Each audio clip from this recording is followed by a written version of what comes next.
Hi students, this is the continuation of formula list series. So today we will guide you about the formulas related to unit number 8.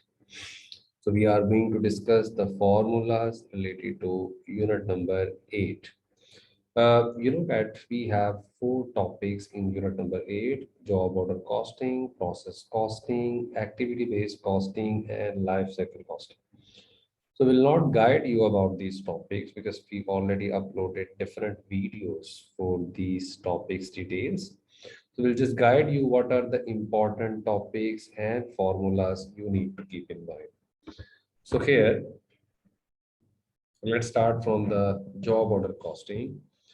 The first formula which we have in this unit that is related to job order costing. So we already have idea we are using the job order costing in such kind of industry where we are dealing with special nature of goods, like the requirement for each order is different.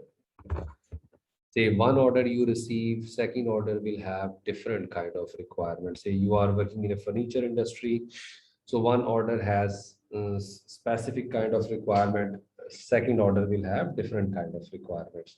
So in this kind of industry, we use job order costing. So which formula we use to calculate the total cost of a job, direct materials, direct labor, and factory overhead. So one important thing we have to keep in mind about factory overhead, say under one factory, different jobs are working, say job number one, job number two, job number three, job number four. So here we cannot have exact idea how much each job using the amount of our factory overhead. So we should have predetermined factory overhead rate. Based on that one, we can charge the overheads to our jobs. So here you have to keep in mind the formula for this application rate, how to calculate the application rate for the factory overheads or the manufacturing overhead. This formula we have estimated overhead dividing by estimated total quantity of allocation base. So it's allocation base, usually you will have the cost driver.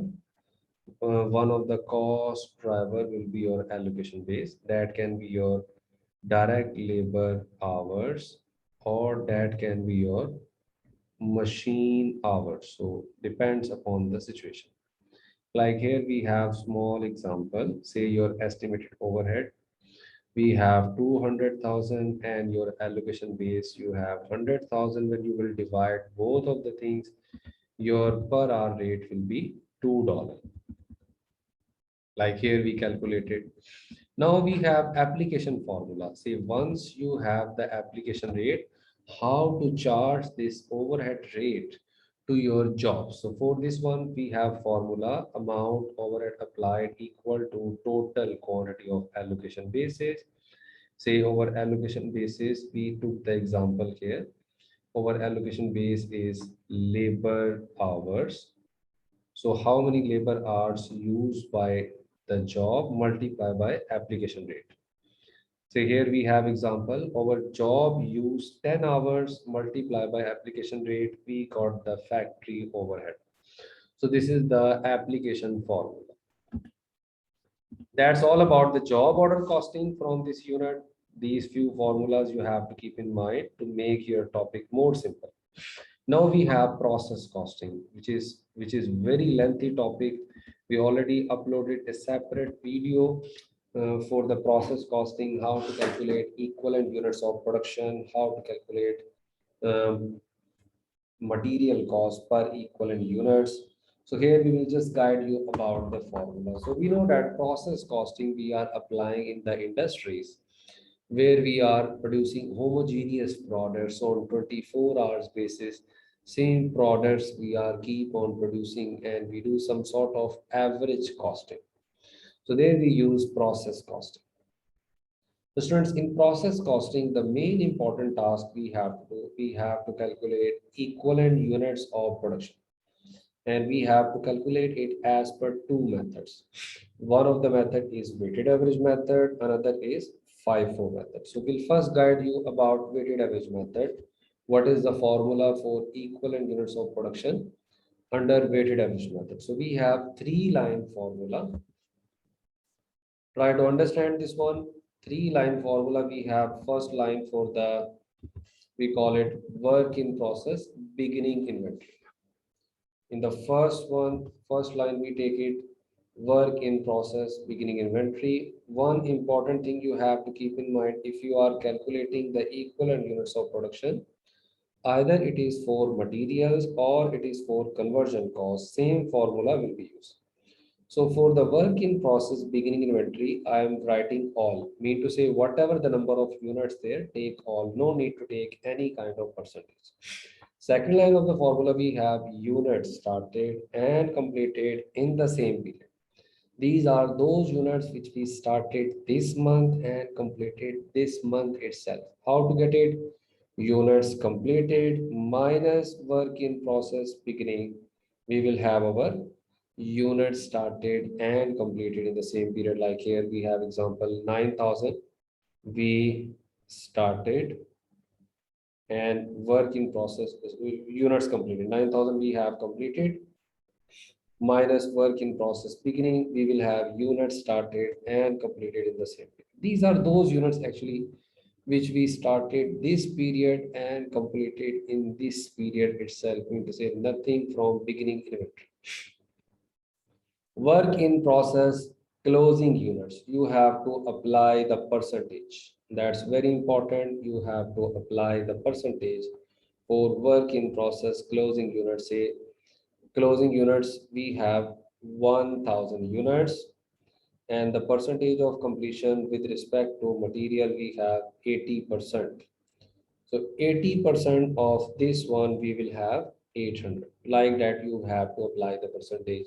So students, this simple three-line formula you have to use to calculate the equivalent units of production in case you are following the weighted average method. Now come to FIFO method. We have little difference in formula for FIFO method, but this difference exists only for work in process beginning inventory. Say for beginning inventory, if you remember for weighted average, I mentioned take all, while here you have to take percentage only. Which percentage? Take only balancing percentage or remaining percentage. Say work in process, we have 1,000 units as beginning inventory, and we are doing these calculations for materials. These 1,000 units are 60% completed with respect to materials. So how much remaining? 40% remaining. So you will consider this percentage. When I say percentage take here, only consider the remaining percentage, how much you are going to spend. Remaining two lines are same units started and completed in the same period. Work in process closing units, you will apply the given percentage in the same pattern. Like that, you will have the equivalent units of production for FIFO methods as well. So students, these were the formulas you have to use to calculate the equivalent units of production as per the mentioned method. If it is weighted average, use weighted average formula. If it is FIFO, use FIFO formula. In the same topic, we have to calculate after equivalent units of production, we have to calculate material equivalent material cost per unit and equivalent conversion cost per unit. So how we do? We consider the material cost for work in process beginning inventory. This one we are mentioning for weighted average method. Very important to keep in mind, this is for weighted average method.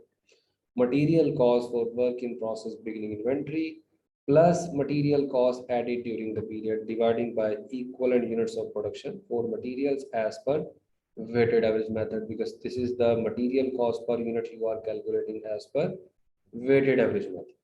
Same formula you will calculate the same formula you will follow to calculate the conversion cost per unit.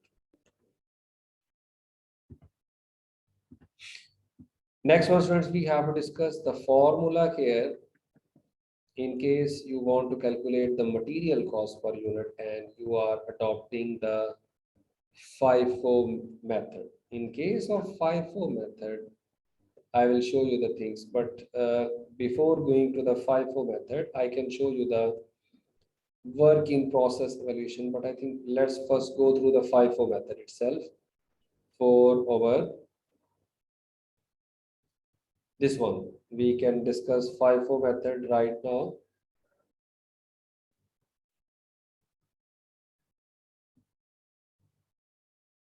Say in case you want to calculate the material cost per unit or conversion cost per unit for the FIFO method, what you will do? You will consider only the cost added during the period. Remember what was the difference for our weighted average? I can show you here itself. Weighted average when you are calculating per unit equivalent material cost. So here you were considering the cost of beginning inventory as well plus cost added during period dividing by equivalent units of production. If it is for materials, you will divide it for material. If it is for conversion, you will divide it with conversion cost. So main important difference you have to keep in mind when you are doing it as per FIFO, you consider only material cost added during the period. While for weighted average, you also consider the cost incurred for beginning inventory as well. Correct? So it's the last formula for this topic, process costing, that is related to the work in process evaluation and finished goods evaluation. So here, the last part of this topic for process costing, you have to calculate the value of work in process. This formula will be used work in process closing inventory multiply by percentage of completion for materials multiply by material cost per weighted average. Correct? Very important to understand. Work in process closing inventory into percentage of completion for materials into material cost per unit. Plus you have to add here the same thing here with lengthy formula for your understanding purpose. We are writing everything. Plus you have to do the same thing work in process closing inventory into percentage of completion for conversion cost into conversion cost per unit as per weighted average. So you can say when we are calculating the value of work in process, we are using the same formula like in a normal circumstances. Whenever you want to calculate the cost of any cost object, you are always looking for three elements of cost: direct material, direct labor, and manufacturing. While here these three elements converted into two: direct material plus conversion cost. So this is the reason the second step which I shown you earlier, I did the same one for conversion cost. The closing units of work in process, I multiplied with percentage of completion multiplied with per unit cost. Same friends for finished goods evaluation, very simple. To your finished goods multiply by material cost per unit as per weighted average. Finished goods multiply by your conversion cost per unit. Like that, you will have the value of finished goods by using this formula. Now we discuss as per FIFO what you will do. As per FIFO, formula will remain same. Like you will not see any major difference in the formula. The only difference will come material cost per unit you have to calculate. You have to use which you calculated for the FIFO. Conversion cost per unit you have to consider which you calculated as per FIFO. Only this difference come remaining formula for valuation of work in process or valuation of finished goods. Either it is FIFO or it is weighted average. These two formulas remain same. Only the per unit you need to pick up very carefully respectively.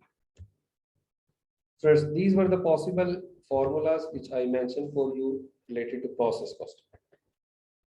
For the activity-based costing, there are not major formulas, just you need to know how to calculate the application rates. And application rate we already discussed in our job order costing topic. Now the last one here we have related to life cycle costing. So in life cycle costing, just you need to look for how to calculate upstream cost and downstream cost. Upstream cost, we just need to add research and development plus design cost.